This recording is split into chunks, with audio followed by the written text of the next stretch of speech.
Taught, week 6 and 7. Friday, September 30th, 2016, 4 p.m.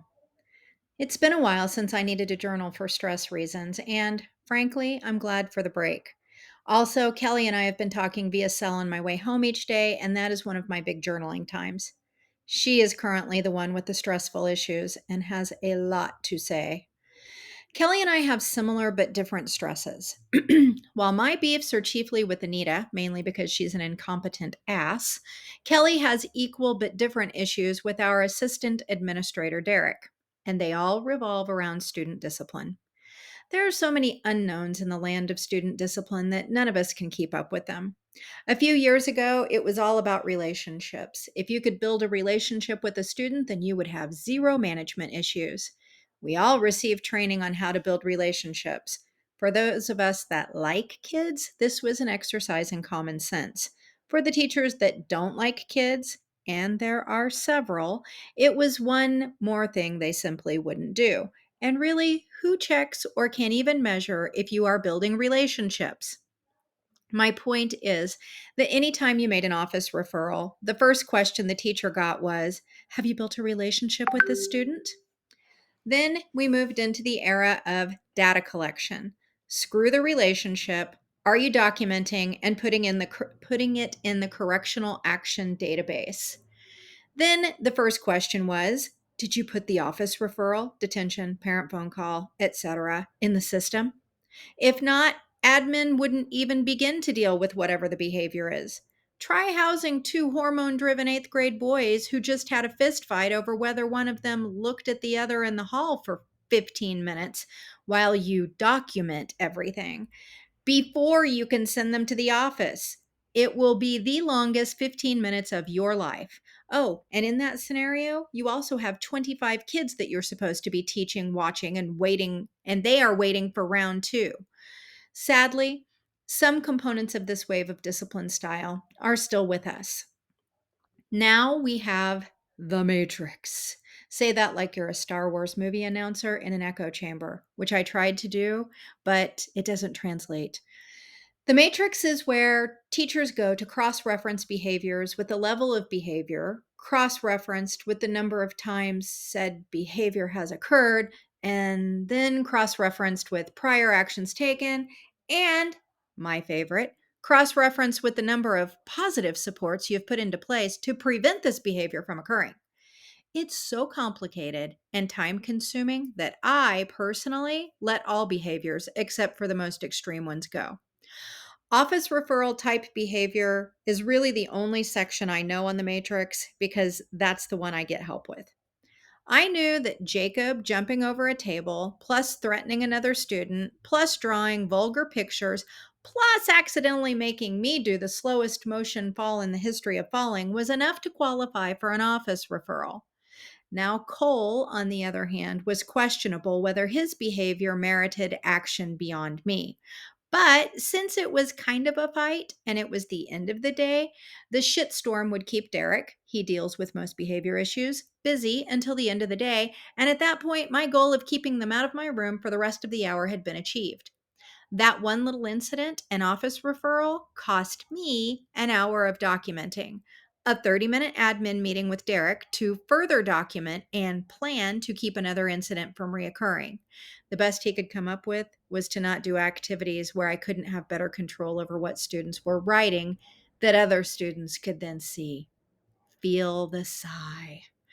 And an hour long parent conference where apparently I may or may not be picking on their son, according to their son, but he's not sure because mostly I'm cool, unlike his other teachers, but yeah, I'm still a teacher. So I digress, dear journal. This is supposed to be about Kelly, but I really enjoy hearing myself say this ridiculous, exhausting timeline about discipline in the school system. It brings home the fact how far from normal things really are at the systemic level. Once again, I'm reminded of the dysfunctional family and how, when in one, the only way you realize how dysfunctional things really are is by getting out of it. But I haven't left, so I don't know how these realizations are making their way into my psyche. Maybe it's the journaling. There's definitely something about saying it and writing it that makes me see the absurdity. It reminds me of the time a friend told me how she explained the logistics of childbirth to her 5-year-old. All of them, no holding back. She was one of those free range moms who felt people were too removed from life and death, and this was a result of not being open about both processes. While I don't entirely disagree, I and she realize that age 5 developmentally, there are some things you cannot accept, like the fact that babies come out of where you pee. It's just too absurd for anyone to rationally even consider when you are 5. But somehow, we all get used to the idea, and eventually, no one questions that process. And that's what we are with school discipline and multiple other systemic things like assessment. But the big difference is that childbirth is logical. Everything I do in education defies all logic, which means I lose touch with what is absurd to the point I have to journal to see the absurdity. Anyway, Kelly's on her way over tonight. Kevin has a rec basketball tournament, and Peyton is spending the night at Kelly's mom's. Kelly's text said, Kevin will drop me at 5, bringing 2 bottles of wine. Neither is for you. Get your own. Have guest bed ready. Can you take me home tomorrow if I stay? I'm pretty sure she was kidding about me needing my own wine, but I get my own anyway. Saturday, October 1st, 2016, 5:30 a.m. It's 5:30 a.m. and I am driving around with my morning coffee, doing my journaling. Kelly is fast asleep in Mimi's room, and I don't want to wake anyone in my home by making all the unnecessary noise a home-brewed cup of coffee would require. What a night. Kelly did drink 2 bottles of wine. Then she threw up around 1 a.m. I told her that it was a bad idea to open the second bottle. I did have 2 glasses of wine myself, but she had also brought a bag of pretzel M&Ms and we ordered a taco pizza. My stomach was already feeling the first twinges of unease when she opened that second bottle, and it should be said that at that point there were no M&Ms or pizza left. I don't want to assign blame to either of us for who actually ate what. That's why I'm up now. At 4:30 a.m., I came up out of my bed like a mad woman, using 2 fingers to create a likely ineffective anal cork and made a mad dash to the bathroom. Thankfully, I'll never have to know if the finger cork would have worked, but I swear on all that is holy that I am done with pretzel M&Ms and taco pizza. The bulk of our evening was unpacking Kelly's saga, and what a saga it is. After the last week of her life, I'll gladly take a performance plan. It all started with a game. I could tell a dozen teacher stories that start this way. We always have the best intentions, and it always starts out so innocently. Like the time I challenged my Reader's Workshop students to make their way through the island of Dr. Moreau. And after one of the most successful literature units I have ever taught, one of the few times I felt my students grew in their understanding of literature, I made the mistake of letting them watch the 1977 movie. I had previewed the movie, mostly, and I did think it was weird that there was a woman in it. The bit that I missed was where she gets partially naked, briefly. The word that was going through my head at the moment was the same one that came out of one of the 8th grade boys' mouths: nipple. Kelly's drama is similar, but in my opinion, way less of a big deal than showing nudity. Yet she has been put through hell and disciplinary measures. So here's the timeline. Kelly teaches 6th grade, and right now the 6th grade craze is this card game called Assassin. They are all bringing decks of cards and playing this game whenever they have a free moment. I don't really understand the rules, mainly because Kelly tried to explain them to me after her 4th glass of wine and after my second. But each card denotes a role: citizen, police officer, detective, business owner, etc.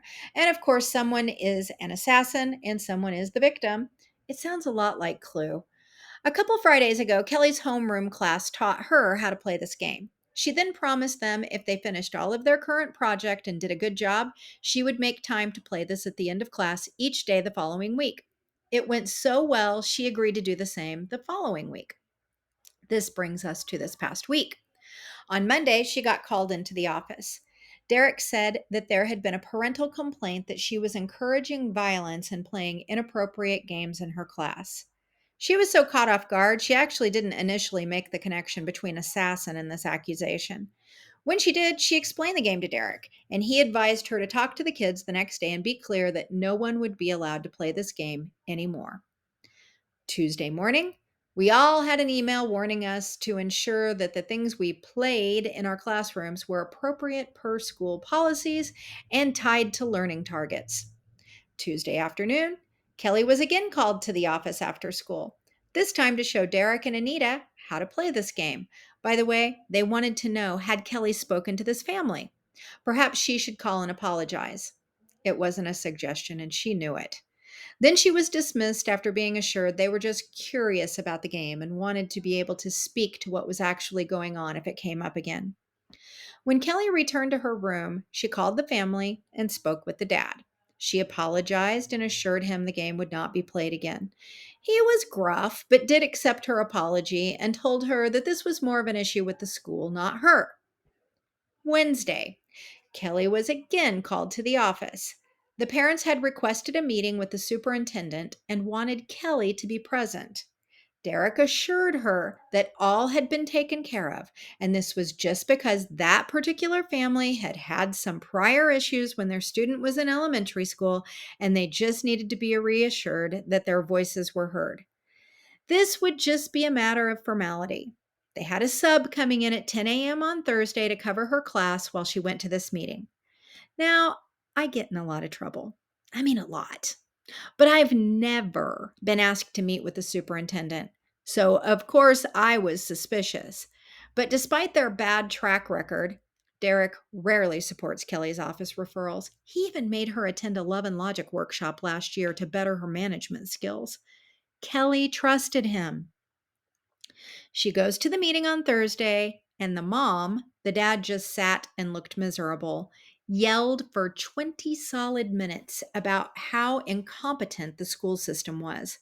Last year, her son's teacher had advised them during parent teacher conferences that he should play less violent video games because all he could write about was violence he admitted came from said video games. Now, the teacher was actually encouraging all her students to participate in a violent game. Kelly had been advised not to speak during this meeting. Just a formality, remember? Except at the end, when the mom had worn herself out from yelling, the superintendent stated that a formal write up would be put in Kelly's file. A formal write up.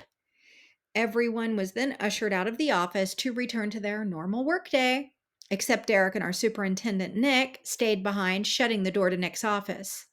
When Kelly got back to her classroom, she had an email saying that the write up would be in her box and needed to be signed by the end of the day. Again, just a formality and didn't really mean anything. Thanks for her participation. On Friday, she called in sick, then came to my place. Now, here's what we didn't know. What does a formal write up in your permanent file really mean? It sounds like something from the era of the Breakfast Club. Remember when the janitor and the principal are going through the files of permanent records in the basement? Why have I not seen my permanent file? Who gets to decide what's permanent and what's not? Is there anything that is not permanent? We FaceTime called Dan after the first bottle of wine was gone and asked him. He's older than the hills and did work for the district for 15 years. He told us he actually had gotten a temporary write up in his file before. Yeah, there really is such a thing. His temporary write up stayed in his file for 3 years. And if he screwed up in that 3 year time period, then it became permanent, kind of like parole. Come to find out, wherever Dan's permanent file existed, it was a whopper. He had more write ups than anyone I had ever heard of. And the one thing that he got the temporary write up for, he had never even told us about. He modestly explained that it hadn't seemed to be that big of a deal at the time. Apparently, he thought one of his students had put a fake turd on the carpet next to his desk to fool him. He thought it would be funny to act like he was picking it up, but then toss it on the kid. Turned out to be real. I really wanted to stop our discussion here and investigate how a real turd made its way onto a classroom floor, but he and Kelly were focused on write ups. He and the kid had to be sanitized, but the parents weren't upset, which is why it was a temporary write up. The family had cried foul that any disciplinary action should occur, and that was the compromise.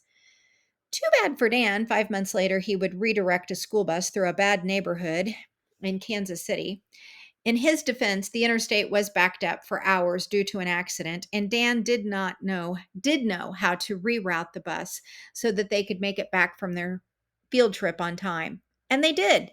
However, several parents and staff who were on the actual bus felt that taking a school bus through a known prostitute drug dealing neighborhood was not safe. The drug bust that was witnessed by everyone on the bus as the panicked driver flew through the war zone reminiscent neighborhood was the seal on Dan's next write up, thus causing the earlier one to become permanent also. You know, lately I find myself coming up with analogies for what education or teaching is or isn't. Thinking about write ups and Kelly's situation makes me feel like teaching is a lot like gambling. You give everything, hoping you're doing the right thing, but there's always a chance you're making a mistake, that you might lose it all. And what's scariest about that is that sometimes you aren't even the one rolling the dice. Friday, October 7th, 2016, 12 p.m. One of the reasons I never get anything done is because each day during my plan time, I have to prep for some meeting someone else has brought to my plate. It's so annoying. The result is that I never plan for teaching, which is what plan time is meant to be, or I come in on a random Sunday and plan for 8 solid hours, and that buys me a couple of weeks. Because of this lack of plan time, I come in early. My 5:30 a.m. to 7:30 a.m. time is spent grading and filling out paperwork. Grading is normal teacher grunt work, but the extra paperwork is documentation to prove, well, something.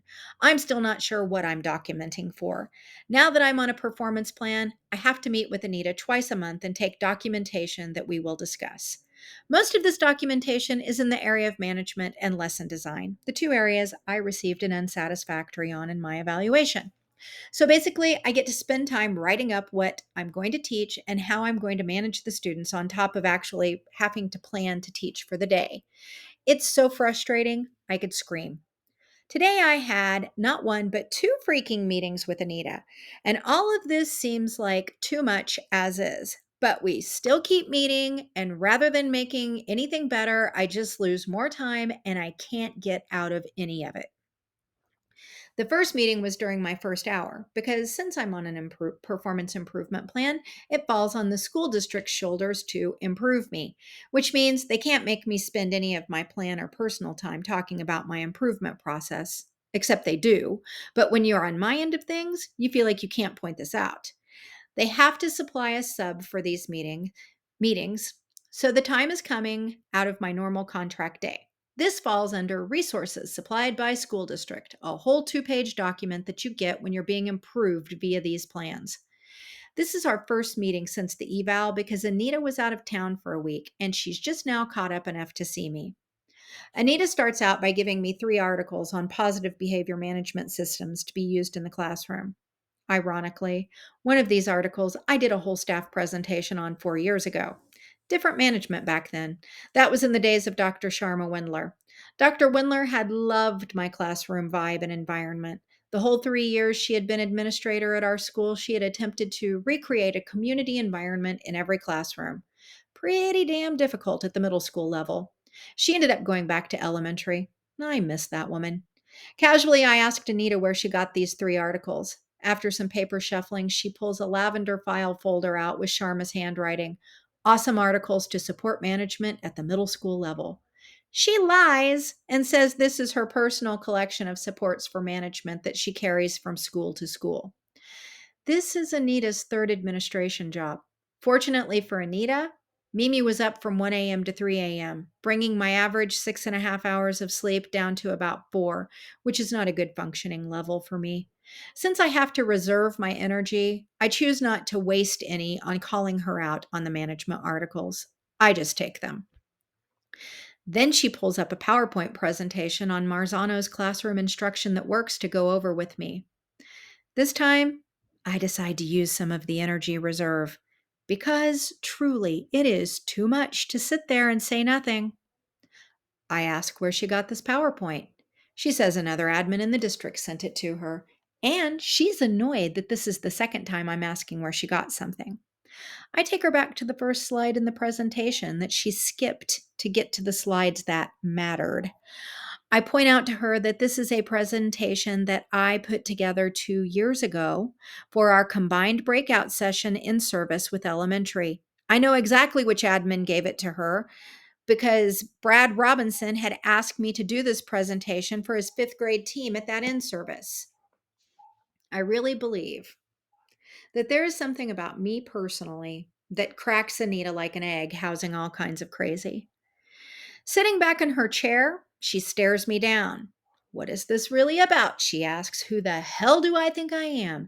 Is this about the performance plan? Because if I have a problem with being on a performance plan, which I do, then I need to take that up with Nick, which I won't. If this is about how she runs her school, then I should also take that up with Nick because he is just fine with what she is doing.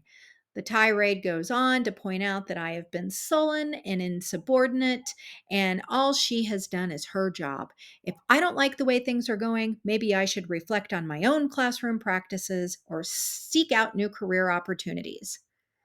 I think this is an instance where exhaustion actually worked in my favor. Typically, this level of injustice would bring out my berserker, and she would have heard it full scale. But today, I calmly tell her why she is so fucked up. Everything from putting 15 kids with significant behavior issues on my plate and then forcing me to be evaluated in those circumstances, down to the inappropriateness of her pushing improvement strategies down my throat that she clearly has not reviewed herself. And there was a whole lot of shit in between. Then I urged her to take her own advice and reflect on a few things herself. And she could start by setting up my right to union representation for the next however many of these performance improvement plan meetings we were going to have. At this point, I gave her a list of ways my rights, according to my contract, had been violated, assuring her that although I was not at the point where I needed remediation yet, I would like her assurance that from this point on, we would follow the district mandated protocol for this process. I reminded her that just because this was part of a new evaluation tool, it was still her responsibility to know what her role was. And at that point, I brought out said protocol with the document highlighted in the areas that we had not followed protocol, like her changing my time on my evaluation day. Yeah, come to find out, she can't do that crap. So, boom, biatch. After about 15 seconds of silence, she put her head on her desk and started sobbing. Why did I hate her? All she tried to do was her job. I turned staff members against her. We all hated her. Was I trying to get her fired? Just be honest. For this one, she picked up her head, and black mascara tracks combined with snot were smeared on her red face. Jesus.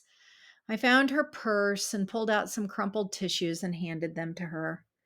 Then this woman sucked the rest of my energy as I spent 10 minutes reassuring her that I don't hate her, and neither does the staff. It's hard coming into a new building, but most people are over it by their third year. My hope was that if I said this sing songy, she'd get the message but not get upset. We've all had a rough start to the year, I cajoled. Being an administrator is hard, and no one really understands the pressure she's under. I told her this while awkwardly patting her back. Now, little camper, let's get that nightmare of a face cleaned up before someone sees you. It strikes me how my student Megan was doing the same thing for me a couple of weeks ago. And that's when I really understand Anita's state. It is hard to be an administrator. My best guess is that she's not cut out for this level of pressure. She wants us to like her too much, but that's not something you can tell someone. As she pulls herself together, I can tell she is beyond embarrassed. She tells me that 2 nights ago, she and her husband had to make the difficult decision to hospitalize her oldest daughter, Ms. American Idol, for anorexia and bulimia. It was against her daughter's wishes, but they are terrified that she's killing herself and felt they had no other options. She cries again, but this time it's slow, sad tears. Anita confesses that she's struggling to keep all the balls in the air in this juggling act that is her life. Perhaps we should try meeting again during my plan, she suggests. Part of me wants to argue this, but my own internal juggler says to cut her some slack, and I agree. Now, I'm not a hugger, nor am I Anita's friend, but I do come around to her side of the desk and I give her a hug. A real one, the kind you give someone when you are a true friend and they are suffering. We're not friends, but it was a good hug for both of us. Thank God the second meeting today is after school. Maybe we'll both be too exhausted to catfight over anything. And I don't think there will be much more to say about this improvement plan. In fact, I'm not even sure what the second meeting is about. Anita just emailed and asked if I had time to discuss some grade level concerns. Insert eye roll. Still Friday, October 7th, 2016, 4 p.m. My second meeting turns out was not as much about my performance plan as it was about helping a person named Pauline. Pauline is Maureen's long term substitute, and I'm supposed to help her settle in.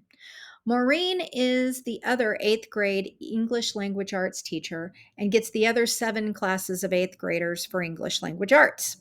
Apparently, I am being given the honor of mentoring Pauline during her stint with us, which is indefinite at this point, as Maureen's mother is in the final stages of Alzheimer's. Maureen is taking leave to spend what is left of her mother's life caring for her to whatever extent is possible. I had known that all of this was a possibility because Maureen and I had discussed it. Being asked to be a mentor is almost as surprising as finding Derek is at this meeting. I mean, why do we need 2 administrators to discuss what a substitute will do in eighth grade English language arts? Anita starts off by spending a fair bit of time principlaning. That's like mansplaining, except it's what administrators do to other educators. Why this Pauline woman is such a good fit and how lucky we are to have her. Apparently, another school district had lost this gift to education mid year last year, and this was why we are so lucky to have her now. When Anita heard Pauline was available, she snatched her up for me. Did I know Pauline was a published author? Hmm, this is beginning to feel like a used car pitch. Not to be snarky, but if I had a nickel for all the teachers I know that have published or produced items to be sold, I would have some cash and a collection of eclectic items that gather dust in a cabinet. Why is coercion of any kind necessary here? I'm the one on the performance plan, so it's not like I'm going to refuse to mentor this woman. Plus, I'm the one that will have to work with her the most. Did we really call this meeting to talk about a substitute teacher? I think I'm in the twilight zone, but whatever. Why else have they called me here? And why is Derek here? The ludicrousness of this situation is not lost on Anita and Derek. I mean, I am on a freaking improvement plan because, according to our evaluation process, I'm an unfit teacher. Should I really be mentoring anyone? And why are we mentoring a long term sub? This is a lot of investment into someone who will be here temporarily. Anita informs me that she has asked Derek to this meeting because she feels that we can all work as a team on both goals, orienting her precious Pauline and helping me get a better eval. Then the unexpected happens. Anita apologizes to me and tells Derek that she thinks she's been unfair in her evaluation of me, but that it's too late to do anything about it because all of the paperwork has been submitted to the state. I nearly fell out of my chair. She explains that she observed me in an off day, on an off day, and wishes she had given me the opportunity to have a second chance. I really want to argue about it being an off day. But this is quite unexpected, and I'm sure pretty hard for her to admit. She asks if I would like to have Derek as my evaluator from this point forward, and he would handle my performance plan meetings from here out. She may as well have asked me if I would like fingers on my hands. Yes, I'll gladly take an evaluator that knows me and does a half assed job because that's how he rolls. Derek has never put anyone on a performance plan, and there's a couple of reasons for this. He is 3 years away from retirement. He's also double dipping. This means he retired early from another school district and is currently getting paid retirement benefits via that district. He was a high school principal. Stepping down to an assistant admin gig at a middle school seemed like a cakewalk to him, and he knew 5 years ago when he came on staff, he would stay no longer than 10 years. I'm not sure how old he is. Pretty sure he was a hellraiser in his youth, but getting married later in life seems to have calmed him down a bit. Now he's still an avid outdoor guy, and I think that's what makes him appear more youthful than his retirement status does. Another reason he has never put anyone on a performance plan is because he is a master of recognizing how to keep his workload light. He's very clear on what decisions will cause him the most amount of useless work, and he avoids them at all costs. While he is definitely not trustworthy, as can be seen in his interactions with Kelly, his laziness makes him the obvious choice for any admin interaction. At least for me. Kelly would actually take Anita. Yes, yes, I will accept this offer. We all grin and agree this is best for all. Only after I leave do I ponder the fact that all of this takes Anita off the hook for dealing with the union or the evaluation protocol. She lets me off the hook and essentially gets herself off as well. And I'm over a barrel. If I pursue my threats, and let's be honest, even at the point I made them earlier, they were idle. I don't have the time or energy to fight with anyone. I just wanted her off my back. I will then put myself back on the hook for this damn performance plan. As of right now, I know that future further performance plan meetings will be short and require nothing from me. I got the get out of jail free card, but by accepting it, I also gave one to Anita. Saturday, October 8th, 2016, 6:30 a.m. Why can't I sleep past 6 a.m.? I need sleep. I want to sleep, yet I can't. And my first thought when I woke was, holy shit. Parent teacher conferences are 2 weeks away. My second thought was, wonder what the PTO will provide for meals. And my third thought was, I'm going to wake Mimi up and get some baby snuggles, then wake Paulo up and make him take us to breakfast.